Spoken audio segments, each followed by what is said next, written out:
अब हम 8 ग्रेड अभ्यास पुस्तिका कक्षा 8 हिंदी विषय पाठ 19 के प्रश्न उत्तर लिखेंगे। तो आइए देखते हैं पाठ 19।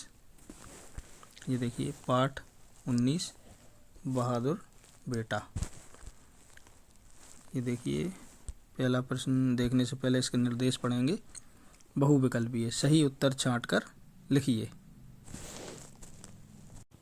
तो ये देखिए क्या करना है इसमें, जैसे प्रश्न क्रमांक 1 है, इसमें 4 विकल्प दिए हैं।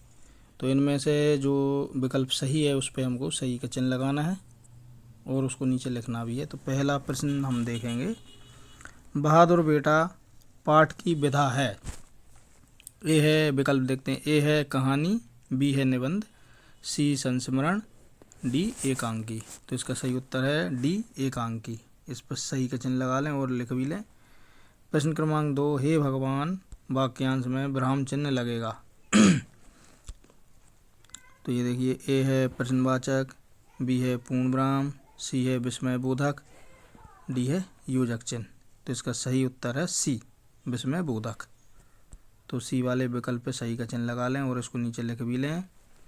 प्रश्न क्रमांक 3, नदियों में बाढ़ का मुख्य कारण क्या है। देखते हैं विकल्प, अनावृष्टि, जल का उपयोग, सी अतिवृष्टि, डी ओलावृष्टि। तो नदियों में बाढ़ का मुख्य कारण अतिवृष्टि यानी अत्यधिक वर्षा। तो विकल्प सी पर सही का चिन्ह लगा लें और इसको नीचे लिख भी लें। अब है प्रश्न क्रमांक 4, अनुपस्थित उपशब्द में उपर्युक्त उपसर्ग कौन सा है। तो विकल्प देखते हैं, ए है अनु, बी है अन, सी है स्थित, डी है ता। तो इसका सही उत्तर है बी अन। तो ये विकल्प बी पर सही का चिन्ह लगा लें और नीचे लिखना भी है। प्रश्न क्रमांक 5 है, मानव जीवन और स्वास्थ्य की रक्षा करने वाली अंतर्राष्ट्रीय संस्था कौन सी है। तो इसके विकल्प देखते हैं, ए है ब्लू क्रॉस, बी है यूनेस्को, सी है रेड क्रॉस, डी है स्काउट। तो इसका सही उत्तर है सी रेड क्रॉस। तो सी यानी रेड क्रॉस, सी विकल्प पे सही का चिन्ह लगा लें और इसको नीचे लिख भी लें। अगला प्रश्न है, उसको हल करने से पहले हम इसके निर्देश देखते हैं। नीचे दिए गए शब्दों में से उचित शब्द चुनकर रिक्त स्थानों की पूर्ति कीजिए। तो ये देखिए पहले क्या करना है इसमें, ये जो कोष्टक में शब्द दिए हैं इनका उपयोग करके हमको प्रश्न क्रमांक 6 से 10 तक के रिक्त स्थानों को भरना है। तो ये देखिए पहला हम छठा प्रश्न देखते हैं, बहादुर बेटा पाठ सहयोग की भावना को रेखांकित करता है। तो प्रश्न क्रमांक 6 के रिक्त स्थान में सहयोग लिख लें। अब हम आगे देखते हैं प्रश्न क्रमांक 7, संदीप और मधुर का रिश्ता भाई का था। तो ये 7वें में रिक्त स्थान में भाई लिख लें। ये सारे भरे हुए भी हैं लेकिन आपको समझाना भी बहुत आवश्यक है। तो ये 7वें के रिक्त स्थान में भाई लिख लें। प्रश्न क्रमांक 8 है, फर्स्ट एड का हिंदी अर्थ प्राथमिक उपचार होगा। फर्स्ट एड जो उपयोग में आता है, जैसे हम घरों में रखते हैं, एक बॉक्स है उसमें सारी गोली दवाइयाँ डेटॉल वगैरह रख लेते हैं, पट्टी वगैरह। तो उसमें उसको हम क्या बोलते हैं, फर्स्ट एड, और हिंदी भाषा में उसको बोलते हैं प्राथमिक उपचार। तो अब इसमें 8वें के रिक्त स्थान में प्राथमिक उपचार लिख लें। अब है 9वां प्रश्न क्रमांक 9, पुनरुक्त शब्दों के बीच लगने वाला चिन्ह योजक कहलाता है। पुनरुक्त अर्थात जैसे एक शब्द 2 बार आए, जैसे दिन दिन, तो उसके बीच में जो डैश जैसा कुछ लगा रहता है उसको योजक बोलते हैं। तो प्रश्न 9 के रिक्त स्थान में योजक लिख लें। अब है प्रश्न 10, आहट प्रत्यय लगकर बनने वाला एक शब्द कड़वाहट है। तो ये इसमें कड़वाहट लिख लें प्रश्न क्रमांक 10 के उत्तर में रिक्त स्थान में।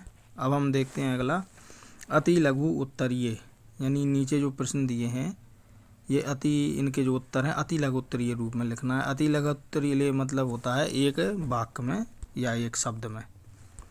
तो अब देखते हैं हम इसका उत्तर। प्रश्न क्रमांक 11 देखते हैं पहले, नाक शब्द का प्रयोग कर एक मुहावरा बनाइए तथा उसका अर्थ भी लिखिए।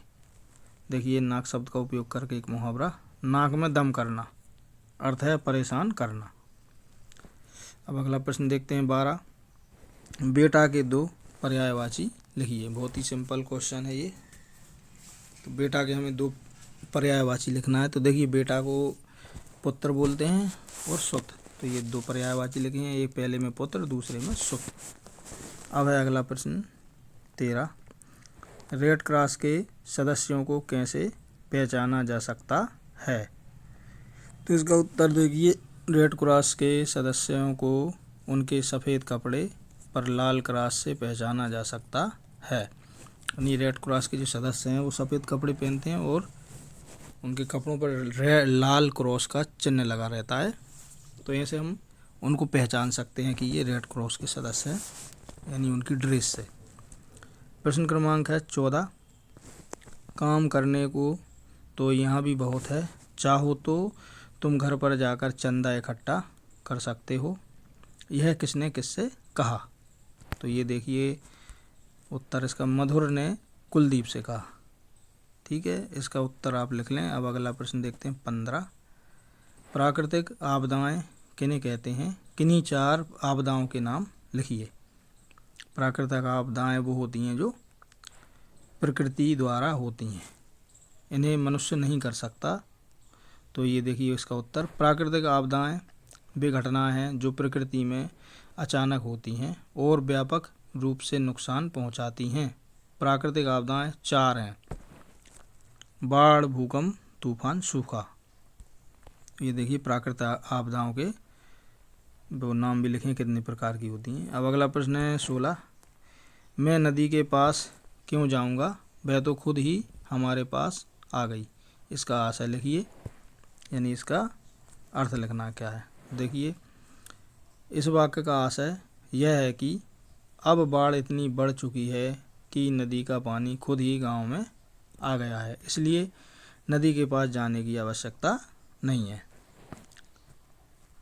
ये इसका उत्तर लिख लें आप ध्यान से। अब अगला प्रश्न देखते हैं 17, आपदाग्रस्त लोगों की मदद के लिए क्या करना चाहिए।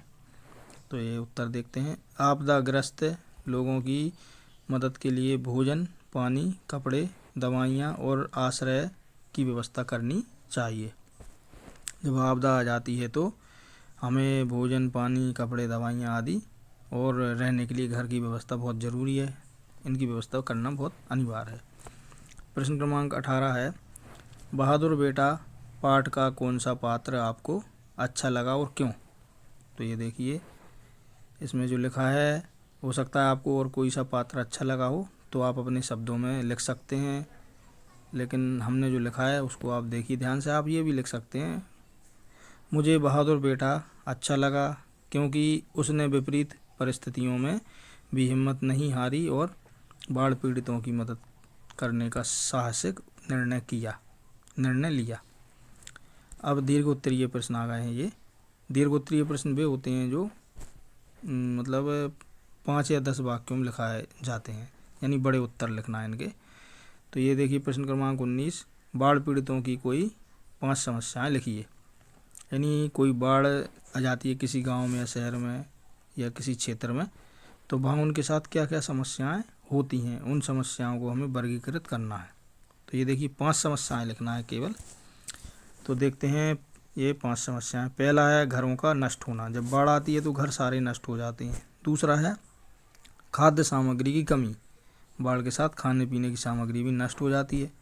तीसरा है स्वच्छ पानी का अभाव, बाढ़ आने से चारों तरफ पानी रहता है जो कि गंदा रहता है पानी, मिट्टी, कचड़ा, उसमें कूड़ा करकट, बहुत सारा विषैली चीज़ें भी रहती हैं, तो स्वच्छ पानी का अभाव हो जाता है। तीसरा ये तीसरा डबल से आ गया इसमें, ये चौथा है और ये 5वां। चौथा है बीमारियों का फैलना, जब विषैला पानी, चारों तरफ गंदगी रहती है तो बीमारियां बहुत ज़्यादा फैलती हैं। 5वां है परिवहन और संचार की समस्या, चारों तरफ पानी होने से सड़कें वगैरह सारा संपर्क टूट जाता है, परिवहन की और संचार की समस्याएं उत्पन्न होती हैं।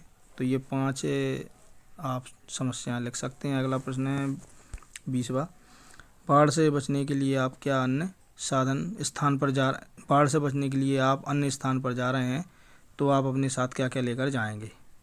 ये देखिए, जब हम बाढ़ में फंस जाते हैं तो कहीं सुरक्षित स्थान पर जा रहे हों तो हम क्या क्या सामान अपने साथ ले जा सकते हैं, उनकी सूची है ये। बाढ़ से बचने के लिए अन्य स्थान पर जाते समय मैं निम्नलिखित सामग्रियाँ ले जाऊंगा।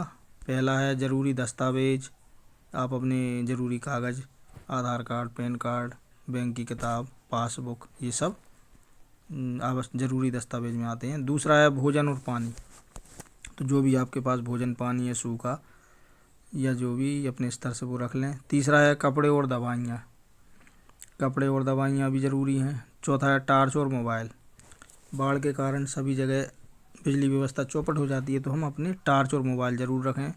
पांचवा है कुछ नगद पैसे और आभूषण, नगद पैसों की बहुत आवश्यकता होती है और आभूषण भी हम बेच के पैसे, नगद पैसे प्राप्त कर सकते हैं। तो ये सामान हम रखते हैं। तो ये देखिए, हमारा प्रश्न क्रमांक 20 समाप्त होने के साथ ही पार्ट 19 यहाँ पर कंप्लीट होता है। यदि आपको हमारा ये वीडियो अच्छा लगा हो तो वीडियो को लाइक अवश्य करें और कमेंट सेक्शन में जाके आप अपने महत्वपूर्ण सुझाव हमें ज़रूर भेजें। इसी प्रकार के उपयोगी वीडियो यदि आप और अधिक देखना चाहते हैं, प्राप्त करना चाहते हैं तो हमारे चैनल को सब्सक्राइब अवश्य करें और हमारे चैनल को अपने दोस्तों के लिए शेयर भी करें। धन्यवाद।